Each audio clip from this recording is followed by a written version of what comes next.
Hello ladies and gentlemen, welcome to my YouTube channel. Today we are going to talk about a very interesting topic, liquidity of a firm and how to measure it with the help of liquidity ratios. Yes, liquidity ratios. I know what you're thinking. Arey Herman, are you serious? Sabse easy ratio yaar, very simple.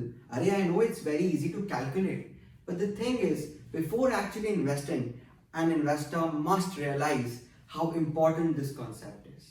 So liquidity refers to a firm's ability to pay its short-term obligations. And what are the short-term obligations? Well, short-term obligations are the current liabilities, which include creditors, individuals and institutions to whom we owe money, bills payable, legally binding guarantees that we have given to others that we'll pay them by a certain date, outstanding expenses भाई business है expenses होंगे and जब तक these expenses are unpaid it will come under current liability short term loan well loans that we have taken for short term, for example for a working capital finance, income received in advance. Well, why is income received in advance considered a current liability?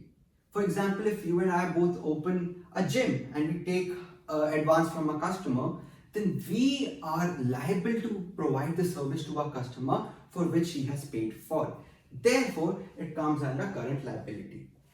But Harman, how do we pay off our current liabilities? Well, we pay our current liabilities off with our current assets, which includes cash and cash equivalents, paisa, bills receivables. Bills receivables are legally binding guarantees that others have given to us that will pay by a certain date. Debtors are individuals and institutions who owe us money. Inventories are the stock that we have in hand. Prepaid expenses are those expenses for which we have paid in advance. So let's talk about the first liquidity ratio, current ratio.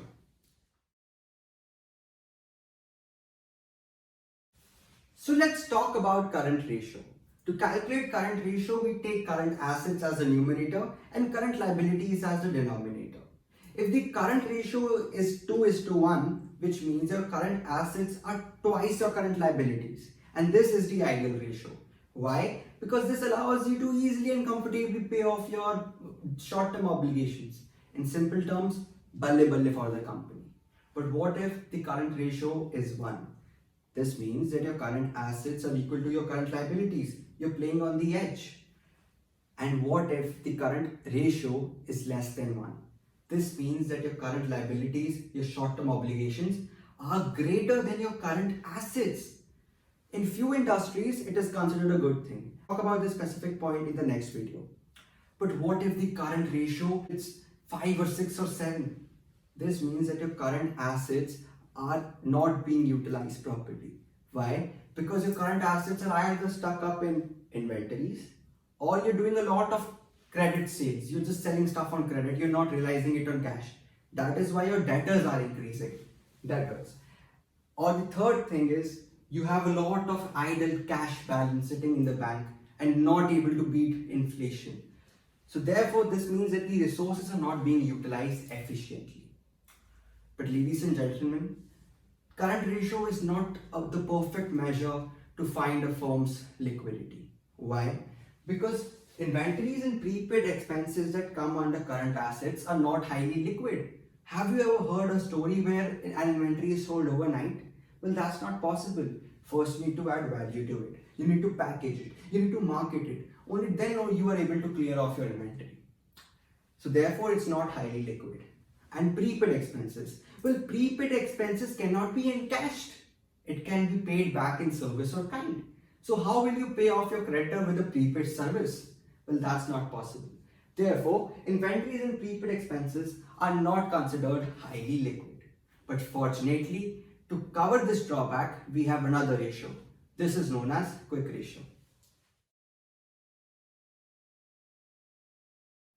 To measure a firm's liquidity more accurately, we have the gift of quick ratio.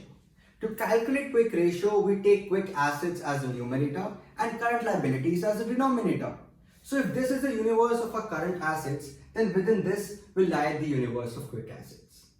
Quick assets are highly liquid assets that can be converted into cash within 2 to 3 months. So it does not include inventories and prepaid expenses. If the ratio is 1 or greater than 1, only then a firm will be able to easily pay off all of its short-term obligations. Therefore, it is very necessary for a firm to maintain a ratio of 1 when we talk about quick ratio. New investors often think that just by analyzing a firm's price to earnings, price to book value, earnings per share and dividend yield, they can provide safety to their capital. Well, ladies and gentlemen, that is not at all true, because future is a very uncertain thing. Whenever bad conditions prevail in the economy, companies which lack liquidity are the first ones to fall. Therefore, we can say that lack of liquidity often becomes the epicenter of their existential crisis.